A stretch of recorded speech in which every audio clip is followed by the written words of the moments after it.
nitrogen plus oxygen goes together to make nitrogen monoxide.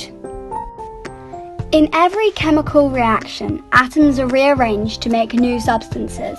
The atoms are joined together in one way before the reaction and a different way after the reaction. All the atoms that are present before the reaction are still present after the reaction. The total number of atoms does not change. The only difference is that they are joined to each other in different arrangements. In the air, nitrogen exists as molecules. Each molecule is made up of 2 nitrogen atoms, so the formula is N squared.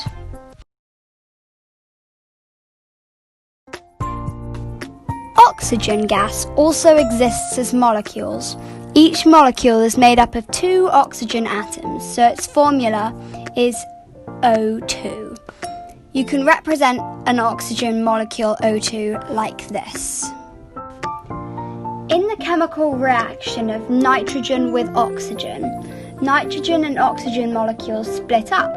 The nitrogen and oxygen atoms are rearranged. They join together differently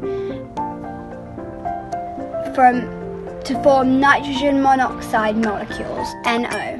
Each nitrogen monoxide molecule is made up of 1 nitrogen atom and 1 oxygen atom. The diagram below summarises how the atoms are arranged in the reaction of nitrogen with oxygen. There are the same number of atoms of each element before and after the reaction. The number of atoms is conserved.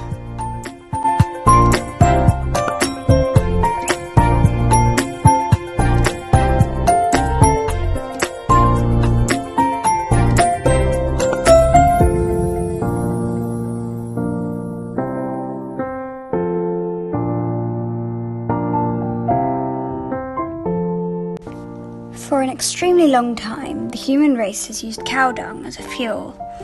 Now, scientists are finding a way of using other waste substances, such as cooking oil and chicken feces, to fuel homes and vehicles.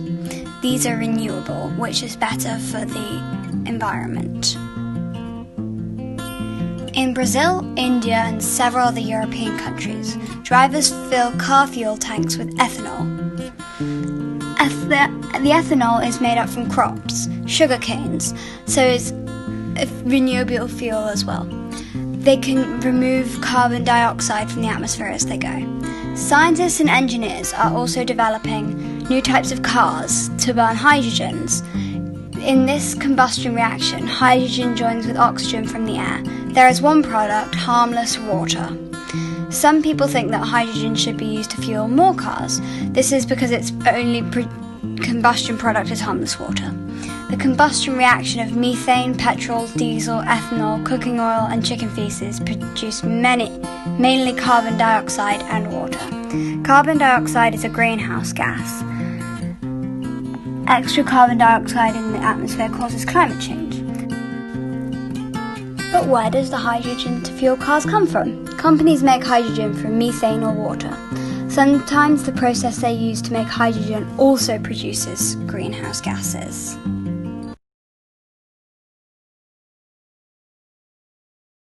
What is the difference between a chemical and a physical reaction, I hear you asking? Well, a chemical reaction is something you cannot reverse.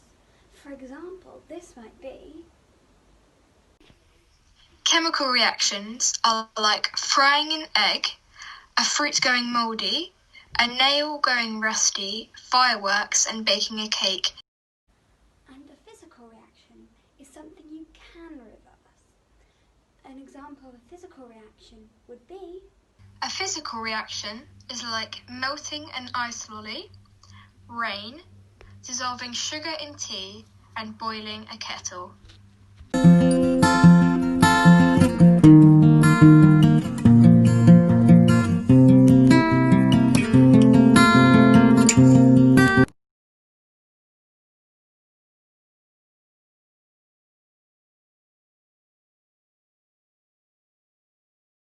Here is a little example of combustion. The red sparkles count as coal and the silver count as oxygen. Let's see what happens when we mix them together.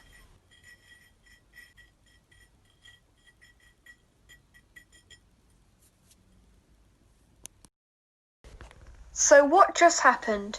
When the fuel, the coal, reacts with the oxygen, combustion occurs. It releases energy and, unfortunately, carbon dioxide, represented by the mixed sparkles. And now for your homework. Don't groan, it'll be great. So you've got 4 options. Option 1 is to do the sparkles experiment, which represents combustion. Option 2 is to do the rearranging atoms experiment with clay. Option 3 is melting an ice cube. And the last option is for those of you who don't have the resources to complete anything like that. So you can just make a PowerPoint about rearranging atoms so that you can better understand it, or a revision guide for any tests in the future. Thanks for watching our video. Bye! Bye!